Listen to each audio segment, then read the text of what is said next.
Hello, bachcho, let's read this question. The question says an ideal gas is taken from A to C through a process ABC and independently from A to C through the process ADC. As shown in the figure, the work done in ABC is W1 and in ADC is W2. The change in the internal energy is delta U1 for the process ABC and delta U2 for the process ADC. तो सबसे पहले की concept देखते हैं हम इस problem के लिए. की कॉन्सेप्ट हमारा हो जाएगा कि जो हमारा वर्क डन होता है वो कौन सा फंक्शन होता है. It is a path function. Path function मतलब जो वर्क डन है वो डिपेंड करता है पाथ पे कि इनिशियल और फाइनल पोजीशंस पे डिपेंड नहीं करता. स्टेट फंक्शंस वो फंक्शंस होते हैं जो कि सिर्फ इनिशियल और फाइनल पोजीशंस पे डिपेंड करते हैं. But work done is a path function and it is given by work done. जब हम निकालेंगे तो it is given by P delta we. ठीक है, या फिर area under PV graph. Area under PV graph. ठीक है, तो हम ऐसे निकालते हैं वर्क डन को which is P delta we.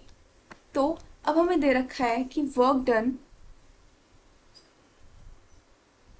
सबसे पहले वो गया है पाथ ABC से.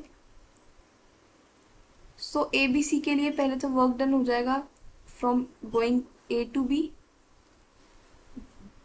और दूसरा पाथ हो जाएगा work done in going from path B to C. ये पहले AB पे जाएगा, फिर ये BC पे जाने में जो वर्क होगा वो टोटल किसके इक्वल होगा. Work done ABC. ठीक है, और जो हमारा ABC का वर्क डन हुआ है उसको हमने क्या माना है W1. ब्रैकेट में लिख देती हूँ, इट इज W1. ठीक है, तो WAB प्लस WBC हमारा किसके इक्वल है W1. अब देखते हैं कि WAB के लिए P डेल्टा V की वैल्यू निकालते हैं. तो AB में जाने के लिए P डेल्टा V. ठीक है, इसके लिए P1 मान लेते हैं AB वाले वर्क के लिए और V को मान लेते हैं V1 और यहाँ पे P2 del V2 is equals to W1.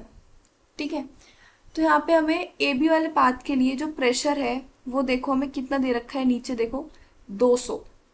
ठीक है, तो हो जाएगा 200. यूनिट्स हम सेम रखते हैं क्योंकि जब हम सॉल्व करेंगे तो उनकी उसकी भी किलो पास्कल इसकी भी किलो पास्कल में आएगी. तो हमें सिर्फ कंपेयर ही करना है, हमें एग्जैक्ट वैल्यूज निकालनी, तो यूनिट्स को हम चेंज नहीं करते हैं. नेक्स्ट हमें डेल्टा V1 निकालना है, मतलब चेंज इन वॉल्यूम. तो change in volume from going to point A to B, ये कितना हो जाएगा 300 माइनस 100. क्योंकि A से B पे जाने के लिए जो हमारा डेल्टा V है वो कितना है 200 ही है. 300 माइनस 100 विच इज 200. तो यहाँ पे हमारा 200 आ गया. ठीक है, ये हमारा work done from going to path AB.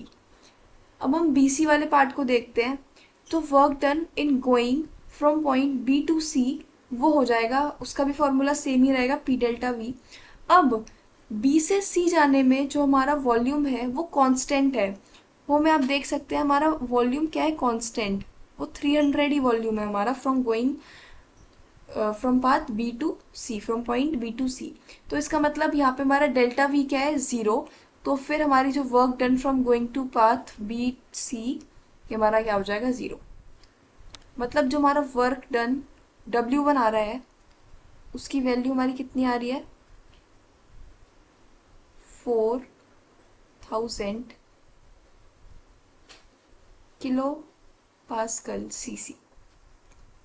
ठीक है, ये हमारी वर्क डन 1 की वैल्यू आ रही है.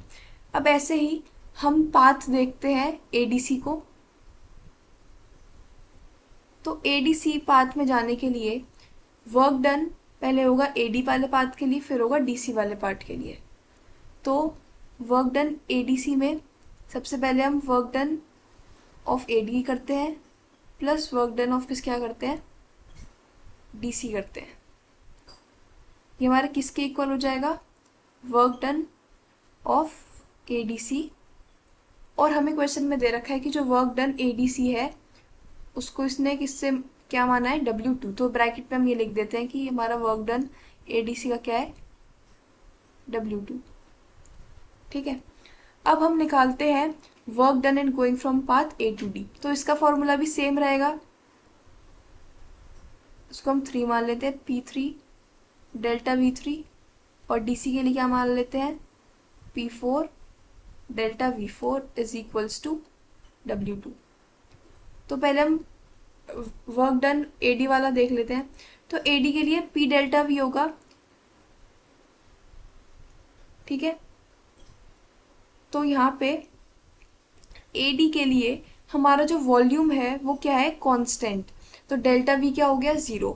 वहाँ पे जैसे BC के लिए 0 था वर्क डन, क्योंकि वॉल्यूम कांस्टेंट थी, तो यहाँ पे AD के लिए भी वर्क डन क्या हो जाएगा, 0, क्योंकि यहाँ पे वॉल्यूम क्या है, कांस्टेंट, दैट इज 100। तो वर्क डन इन AD तो आ गया हमारा 0। और DC के लिए निकाल लेते हैं P4 डेल्टा V4। तो DC के लिए जो हमारा प्रेशर है वो कितना है, 400। और जो डेल्टा V है, डेल्टा V कितना है हमारा, 300 माइनस 100। तो यहाँ पे हमारा ये आ गया 200। तो हमारा W2 की जो वैल्यू आई है वो कितनी आई है,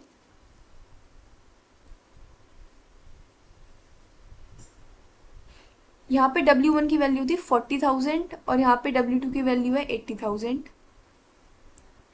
किलो पास्कल CC। W1 की वैल्यू क्या आई है हमारी,